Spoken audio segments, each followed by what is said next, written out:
भक्तमाल कथा सुनने वाले सभी श्रोताओं को जय श्री कृष्णा, जय श्री राधे। आज हम महाराज रघु की चरित्र की कथा सुनेंगे। सूर्यवंश में बहुत से राजा हुए, जिनमें इक्ष्वाकु, नृग, सत्याती तथा महाराज सगर और राजा भगीरथ, उन्हीं की तरह जो रघु नाम के राजा थे, ये भी सूर्यवंश में ही हुए। तो ये जो रघु थे, ये बहुत ही प्रतापी थे और इनके ही वंश में भगवान श्री राम ने अवतार लिया। इसलिए भगवान को रघुबर, रघुनाथ, रघुवंश शिरोमणि आदि नामों से भगवान को पुकारते हैं। जो राजा रघु थे वो बहुत ही धर्मात्मा थे तथा उन्होंने अपने बाहुबल से समस्त पृथ्वी के जितने भी राजा थे सबको उन्होंने जीत कर एक छत्र सम्राट हुए।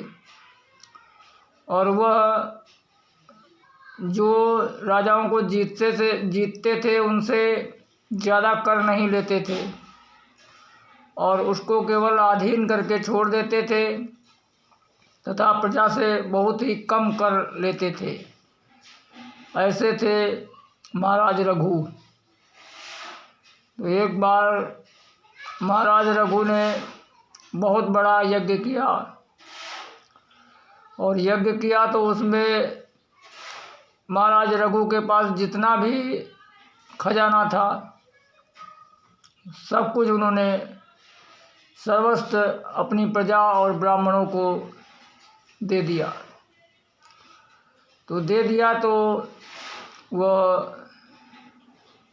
एक दिन बैठे थे और उसी समय एक कौत्स नाम का एक ब्राह्मण बालक स्नातक होके उनके पास आया। और जब वो आया तब महाराज रघु ने ब्राह्मण जानकर उसका दिव्य स्वागत किया और पाद्य अर्घ्य देके आसन दिया और आसन देकर बिठाया। तब बहुत देर तक सत्संग की बातें होते रहीं। होने के बाद वह ब्राह्मण जब चलने लगा तो महाराज रघु ने कहा कि महाराज आप बताइए, आप किस प्रयोजन से यहाँ पे आए थे? कुछ तो आपका प्रयोजन होगा, तभी तो आप हमारे यहाँ आए थे। तो उस ब्राह्मण बालक ने कहा कि महाराज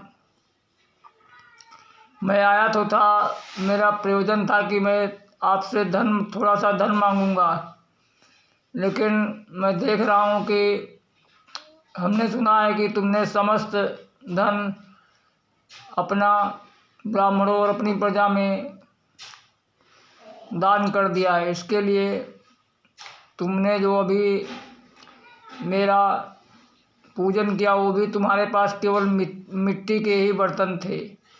इसके लिए मैंने मांगना उचित नहीं समझा और इसलिए मैं अब आपसे विदा लेकर जा रहा हूँ। जब ऐसा कहा रघु को, तब रघु महाराज ने कहा कि ब्राह्मण देवता, तुम अब हमारे राज दरबार से आए हो तो खाली हाथ तुम नहीं जा सकते। मैं तुम्हारा कुछ ना कुछ व्यवस्था करता हूँ। और महाराज रघु ने अपने मंत्री थे उनको आदेश दिया कि मंत्री तुरंत ही सेना तैयार करो और जो धन के राजा कुबेर हैं उनके ऊपर कल आक्रमण करना है, ऐसा आदेश दिया। तो जो अयोध्या की सेना थी वो तुरंत ही मंत्री ने शाम को ही सबको ढिंढोरा पिटवा दिया कि कल जो धन के स्वामी हैं कुबेर, उनके ऊपर आक्रमण करना है और महाराज का आदेश है और कल सुबह ही सब लोग को चलना है। ऐसा ढिंढोरा उन्होंने पिटवा दिया। अब रात में महाराज और उस ब्राह्मण ने वहीं अयोध्यापुरी में विश्राम किया, और जब सुबह महाराज उठे तो महाराज के मंत्री आए और उन्होंने महाराज को कहा कि महाराज, एक रात में स्वर्ण की वर्षा हुई है और समस्त खजाना स्वर्ण से भर गया है, स्वर्ण की मोहरों से भर गया है। तो महाराज ने कहा ठीक है। तो ये ब्राह्मण जो था, ये गुरुकुल में अपने गुरुदेव के पास शिक्षा ग्रहण कर रहा था, और शिक्षा ग्रहण करके जब ये वेद वेदांग में पारंगत हो गया, तब इसने अपने गुरु जी से कहा कि भाई, सब जितने भी शिष्य होते हैं सब अपने गुरु को गुरुदक्षिणा देके तभी गुरुकुल से विदा होते हैं। तो इसने भी कहा कि महाराज, मुझसे भी गुरुदक्षिणा ले लो। लेकिन गुरु जी जानते थे कि ये जो मेरा शिष्य है ये थोड़ा निर्धन है, इसके लिए उन्होंने कहा कि बेटा, मैं तुम्हारी सेवा से प्रसन्न हूँ और तुमसे मैं दक्षिणा नहीं लूँगा, ऐसे ही ठीक है। लेकिन जब इस शिष्य ने बार बार अनुग्रह किया तो गुरुदेव जी ने कहा कि जब तुम आग्रह कर रहे हो, तब ऐसा करो कि जाओ, 14 लाख मुझको स्वर्ण मुद्राएं चाहिए, लाकर दो।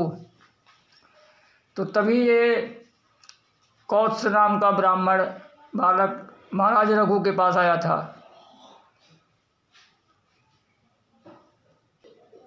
तो अब जब महाराज को मंत्री ने आके बताया कि महाराज, संपूर्ण खजाना स्वर्ण मुद्राओं से भर गया है, तब महाराज ने आदेश दिया ब्राह्मण को कि उनको ढोने के लिए, असर्पियों को ढोने के लिए ऊँट मंगवाए, और सब में सभी असर्पियाँ जो स्वर्ण मुद्राएं थी वो भरवा दिया, और ब्राह्मण से कहा कि अब तुम इसे ले सकते हो। तो ब्राह्मण बालक ने कहा नहीं महाराज, मुझको तो केवल 14 लाख ही स्वर्ण मुद्राएं चाहिए, ज़्यादा नहीं चाहिए, क्योंकि वो बहुत ज़्यादा थी। तो इसके लिए रघु ने कहा कि नहीं ब्राह्मण देवता, ये तुम्हारे निमित्त ही वर्षा हुई है स्वर्ण की, इस सब पर तुम्हारा ही अधिकार है। लेकिन ब्राह्मण लेने को तैयार नहीं था, और वो केवल 14 लाख ही स्वर्ण मुद्राएं ले गया। तो जो बाकी स्वर्ण मुद्राएं बची थी वो महाराज रघु ने अपने राज्य के जो ब्राह्मण थे उनमें उन्होंने समस्त स्वर्ण मुद्राएं बंटवा दिया, और बंटवा कर फिर वो अपने महल में आए। ऐसे दाता थे महाराज रघु,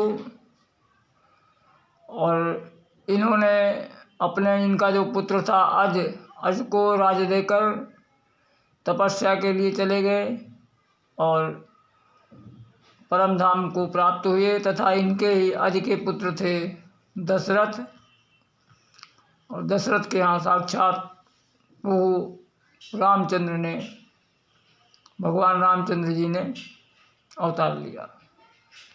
तो ये थे महाराज रघु की कथा, और इन्हीं के नाम से रघुवंश चला था। ऐसे थे महान प्रतापी दानी महाराज रघु। और चंद्रवंश में महाराज रंतदेव हुए। रंतदेव भी बहुत ही महात्मा और दानता में सर्वप्रथम थे। ये दुष्यंत के वंश में हुए राजा रंतदेव। रंतदेव इतने उदार थे कि वो समस्त प्रजा के दुख को देख नहीं सकते थे। वो बहुत ही न्यायशील, धर्मात्मा और दयालु थे, तथा वह अपनी प्रजा के या किसी भी व्यक्ति को दरिद्रता को नहीं देख सकते थे। इसलिए इन्होंने अपनी समस्त संपत्ति सभी मनुष्यों में बांट दिया। तो अब इनके पास कुछ नहीं बचा।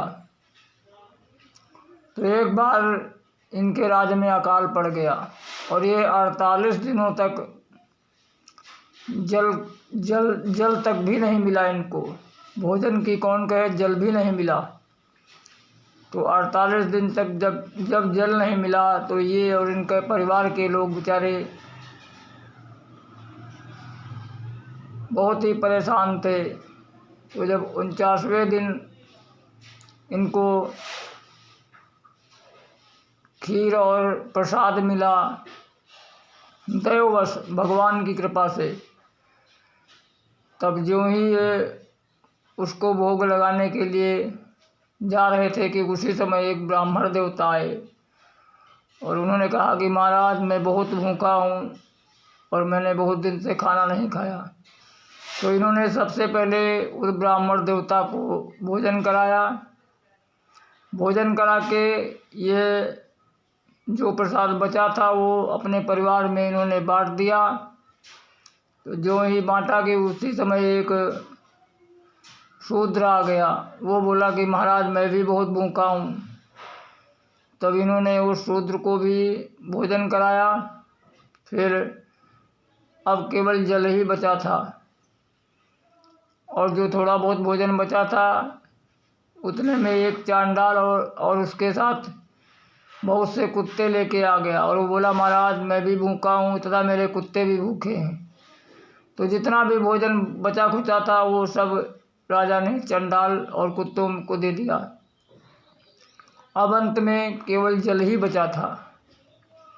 तो जब जल बचा तो एक दूसरा चंडाल आया और उसने कहा महाराज इस अपवित्र को भी आप जल पिला दीजिए क्योंकि मेरा मुंह सूख रहा है। तब महाराज रंतदेव ने उस चांडाल को जो जल बचा हुआ था वो पिला दिया और अपना और तथा अपना परिवार के जितने भी उनके बच्चे थे और स्त्रियां थी वो सब बेचारे भूख के मारे तड़प रहे थे। ऐसे थे महाराज रंतदेव तथा भक्तों की कामना को पूर्ण करने वाले स्वयं भगवान ब्रह्मा विष्णु और महेश, ये तीनों ही इन ब्राह्मण और इनके भेष में आकर राजा रंतदेव के धैर्य और उनके साहस की परीक्षा लेने आए थे। और उन्होंने राजा रंतदेव को दर्शन दिया और कहा कि राजा रंतदेव मैं तुम्हारे धैर्य और दानशीलता से प्रसन्न हूँ, तुम मुझसे वर मांग लो। लेकिन रंतदेव ने भगवान से कुछ भी वर नहीं मांगा और यही कहा कि प्रभु मैं आपसे यही वर मांगता हूँ कि जितने भी प्राणी हैं, जिस प्रकार आप सबकी आत्मा में निवास करते हो उसी प्रकार मैं भी जितने प्राणी हैं सबका दुख, सबके बदले दुख मुझको दे दो क्योंकि मैं दीन दुखियों का दुख देख नहीं सकता हूँ। इसके लिए जिस प्रकार आप समस्त प्राणियों के हृदय में विराजमान रहते हो उसी प्रकार मैं भी जब सबके हृदय में विराजमान हो जाऊंगा तो जिसका भी जो दुख होगा वो मैं अपने ऊपर दुख ले लिया करूंगा। ऐसे थे महाराज रंतदेव जो बहुत ही महान दानशीलता और दयापरायण थे। और जैसे स्वप्न जागने पर लीन हो जाता है उसी प्रकार वो राजा रंतदेव भी भगवान के उस वासुदेव स्वरूप चित्त में भगवान की माया से अलग होकर भगवान में लीन हो गए तथा जो उनके परिवार के जितने भी सदस्य थे वो भी भगवान नारायण के परायण होकर उन सबको भी परम गति की प्राप्ति हुई। ऐसे ऐसे हमारे भारत देश में राजा और ऋषि मुनि हुए हैं जिनकी हम सब गाथाएं सुनते हैं और यही हमको सुनना चाहिए तथा सुनने के बाद भी जितना हो सके थोड़े से थोड़ा भी अपने आचरण में हमको उतारना चाहिए क्योंकि यही हम सबको सीखना होता है। देखो, कथाएं तो वही होती हैं, लेकिन जो कथा के मध्य में जो उपदेश होता है वो उपदेश हमको ग्रहण करना होता है। कथाएं तो हम सब सुनते ही रहते हैं, लेकिन जो उसमें उपदेश होते हैं कि उन्होंने ऐसा किया तो उनको ऐसा प्राप्त हुआ, तो हमको ये ग्रहण करना होता है। जो धर्म होता है, धर्म में ही जो सूक्ष्म धर्म होता है, तो वही हमको वो ग्रहण करना है या त्याज्य करना है, बस यही हमको समझना होता है कथा में। और कथाएं तो वही हैं, पुरातन कथाएं हैं, लेकिन हम सबको यही वो जो सूक्ष्म धर्म होता है वही हमको सबको ग्रहण करना होता है। तथा इस प्रकार भगवान और भगवान के भक्तों की दिव्य दिव्य लीलाएं केवल भारतवर्ष में ही हुई, बाकी कहीं नहीं हुई। क्योंकि भारतवर्ष भगवान का हृदय है और समस्त विश्व तो भगवान का शरीर है, लेकिन जो भारतवर्ष है वो भगवान का हृदय है। तो जिस प्रकार अगर हमारे शरीर का एक अंग कट जाए तो काम चल सकता है, लेकिन अगर हमारा हृदयाघात हो जाए तो हमारा संपूर्ण शरीर बेकार हो जाएगा। इसी प्रकार ये जो भारत है, ये भारत भगवान का हृदय है, और भारत के हृदय में धर्म की धड़कन अगर धड़कती रहेगी तो समस्त विश्व में शांति और खुशहाली बनी रहेगी। अगर भारत से ही धर्म की धड़कन बंद हो गई तो फिर समस्त विश्व का कल्याण नहीं होने वाला, अमंगल ही होने वाला है। इसके लिए ये जो अपना देश है, हमको अपने देश पे गर्व है। हम अपने देश में, भारत में पैदा हुए हैं, तो हमको अपने देश में गर्व होना चाहिए। और भारत देश में भी, सनातन धर्म में भी, और सनातन धर्म में भी हम ब्राह्मण वंश में पैदा हुए हैं। और ब्राह्मण वंश में जो पैदा हुए हैं तो भगवान की बहुत महती कृपा है। क्योंकि जो जिस वंश में पैदा होता है या जिस वर्ण में पैदा होता है, उसको उस महत्व का, उसके वर्ण के महत्व का ज्ञान नहीं होता है। जब दूसरे से पूछोगे तो उसको वो बताएगा कि वो इस वर्ण का कितना महत्व होता है। जैसे ब्राह्मण है तो ब्राह्मण वर्ण है, और फिर तुम किसी क्षत्रिय से पूछो कि भाई ब्राह्मण का वर्ण कैसा है, तो वो बताएगा कि नहीं, वो बहुत श्रेष्ठ है। इसी प्रकार हम सब अज्ञानवश अपने धर्म, संस्कार और कर्म सभी को भूलते जा रहे हैं। तो अगर हम अपने धर्म और अपने वर्ण को सुरक्षित रखेंगे, और जो सनातन धर्म है इसको भी अगर हम सुरक्षित रखेंगे तो यही हमारी रक्षा करेगा। क्योंकि धर्म ही रक्षा करता है। जब हम धर्म की रक्षा करेंगे तो धर्म हमारी रक्षा करेगा। धर्मो रक्षति रक्षिता। जब हम धर्म की रक्षा करेंगे तो धर्म हमारी रक्षा करेगा। जय श्री कृष्णा, जय श्री राधे। अगली कथा अगले पार्ट में।